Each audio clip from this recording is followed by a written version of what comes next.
Welcome back to another episode of Off the Bench Podcast. And like I said, today is the first day of the NBA playoffs. Today we're going to be talking about the Detroit Pistons and the New York Knicks game one, which the New York Knicks took a 1-0 lead in this series. But before we get into the video, make sure you hit that like button, make sure you hit that subscribe button.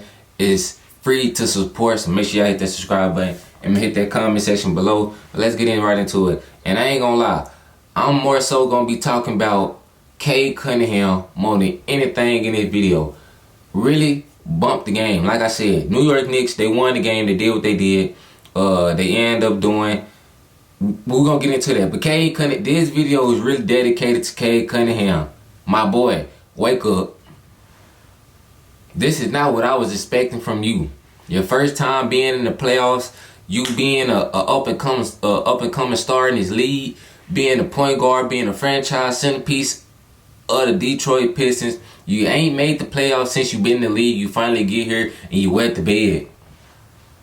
Now a lot of people gonna look at his stat line and say, "Oh, he had a decent game. He played good." Man, I don't care about the stats. I seen with my own eyes. I watched from first quarter to second quarter to third quarter to fourth quarter. Cade Cunningham, you ain't do nothing out there. You look lost. You look too anxious. And I understand you being a young player, this being your first time, and your first playoff series is in Madison Square Garden. I know them nerves was hitting. I ain't even gonna just say nerves, but I just know you was overly anxious. And it reflected on your game today. Cause it looked like you were trying to force the game instead of letting the game come to you.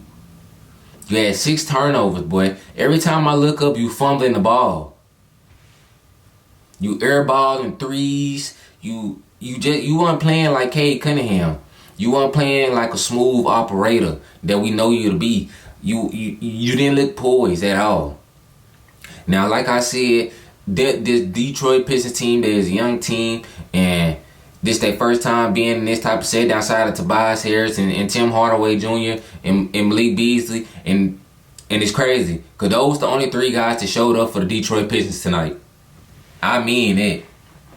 Michael Beasley, Tobias Harris, and Tim Hardaway Jr. was the only dudes that showed up for the Detroit Pistons. The only guys that put on the uniform and came to ball today.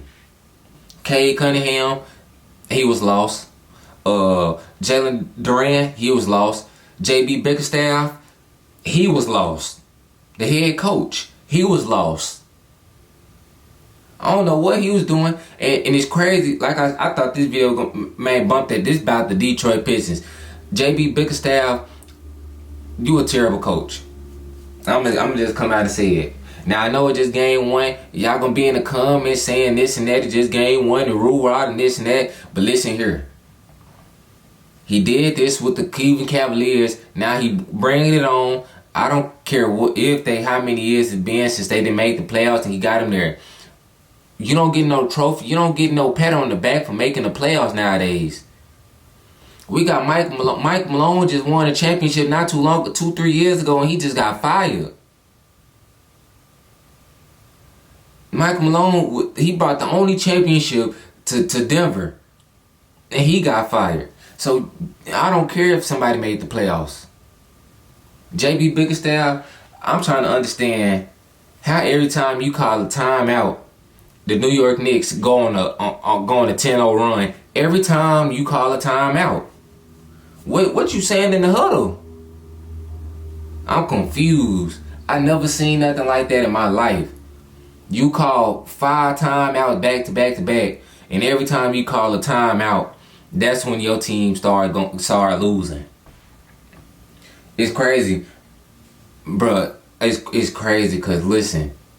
Bro, the New York Knicks went on a 21-0 run in the fourth quarter when your team was just up double digits after you called a timeout. After that timeout, the New York Knicks went on a 21-0 run.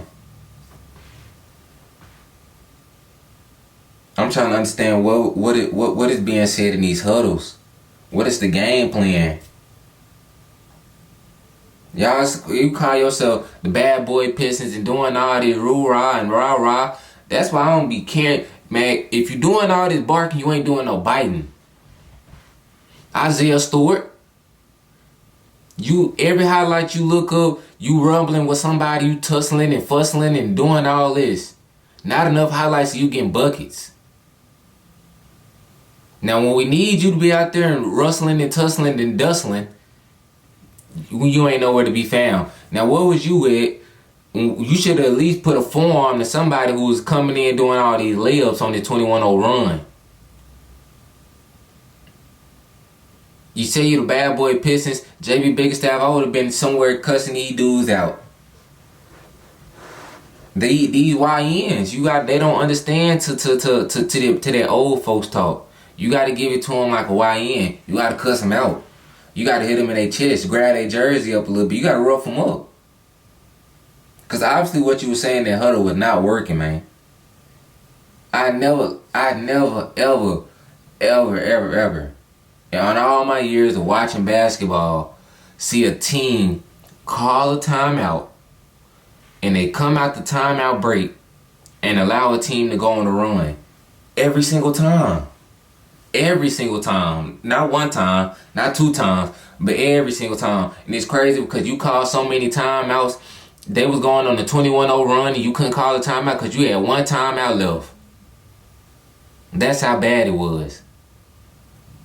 I told you, this video ain't got nothing to do with the Knicks and all this. This got strictly to do with the Detroit Pistons team because that was bad. Now I want to give a huge shout out to Michael Beasley because you came to play today. Tobias Harris, I give you a lot of slack for the previous years because you was out there doing a lot of cardio for the Philadelphia 76ers, but you came to hoop today.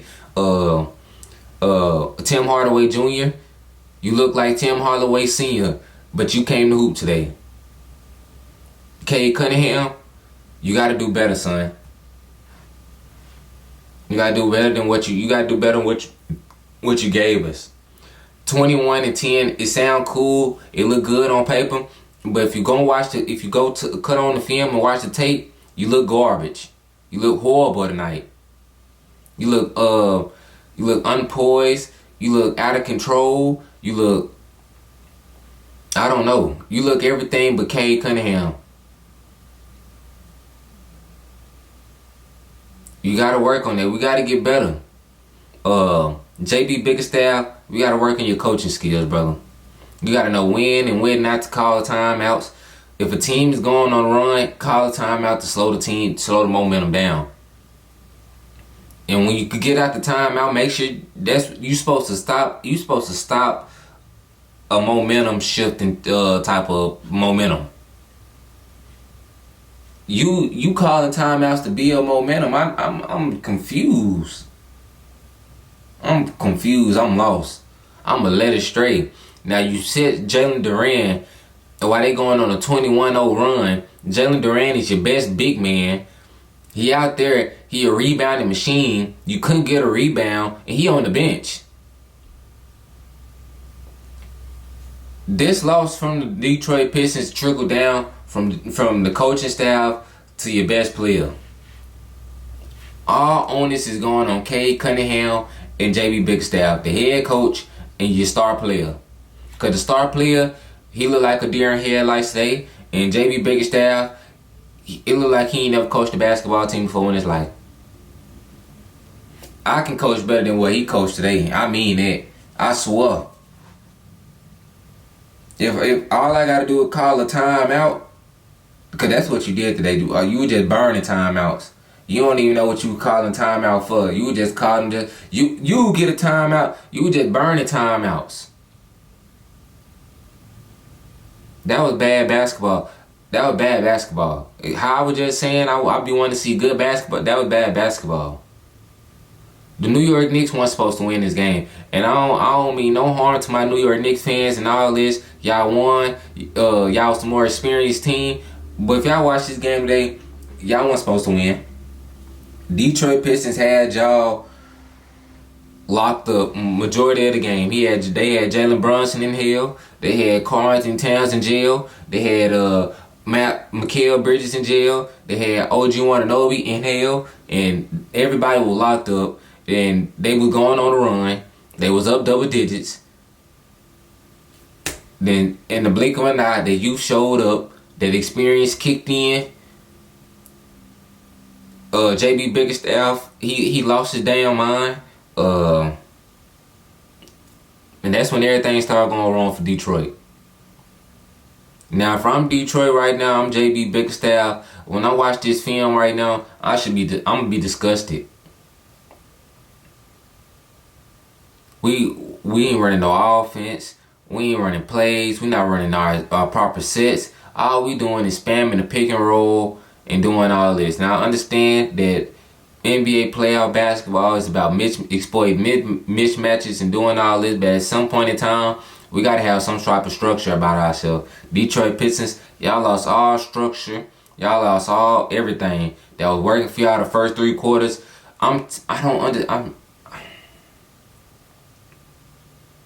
don't understand how a team that looked so poised and looked like they was looking to pull off an upset win. They would look like they were finna win their first playoff game since 2008, I think they said. And they just blew it. Now, y'all still got a chance to win this series. Don't get me wrong. Detroit, y'all still got a chance to win this series because y'all showed me enough of the first 3 quarters to show me that y'all are capable of making this a good series and capable of winning some games. But Cade Cunningham, if you're watching this, sir, and I hope this find you on TikTok, on Instagram, on wherever, but I hope this find Cade Cunningham before game 2, brother.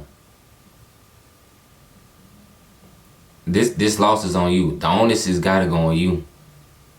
You the best player. You the head of the snake. We go as you go. Now, I understand that the 10 assists is cool and this and that, but understand, well, this the playoffs. When you don't got a type of reliable option of a second option, like all these other teams where the New York Knicks, they got Carlton Towns and Jalen Brunson, 1-2 punch. When you don't got that type of on your side, and it's your first time, and it's time for you to make a name for yourself. This your first time being in that spotlight. This is where superstars are made. We need you to rise to the occasion, brother. Rise to the occasion. Not shrink below it. You got to be an even keel. Do not let the lights get to you. Don't let the atmosphere pump you up, get too anxious. Because it looked like you were pressing all game. And that's really all I got to say about this video. Detroit Pistons. Everybody from the Detroit Pistons except for Tobias Harris, Tim Hardaway Jr., Malik Beasley. Y'all need to be watching film right now. Seeing where we can do better, play better, or we can get easier looks, or we can get easier possessions for our Dennis Schroeder. You played a good game too as well. Cause once you came in, you start changing the momentum. You was being pesky on the defensive side of the ball. You was being scrappy. You was causing chaos for Jalen Brunson. You started hitting shots and things like that. When you was getting out, y'all was allowing y'all to get out and transition and things of that nature. That's when things start to look different. Once that 4th quarter hit, y'all got out that timeout. I don't know what JB said to y'all, but y'all need to tell him, like, coach, don't say what you said last game in this game. That's all I'm gonna say.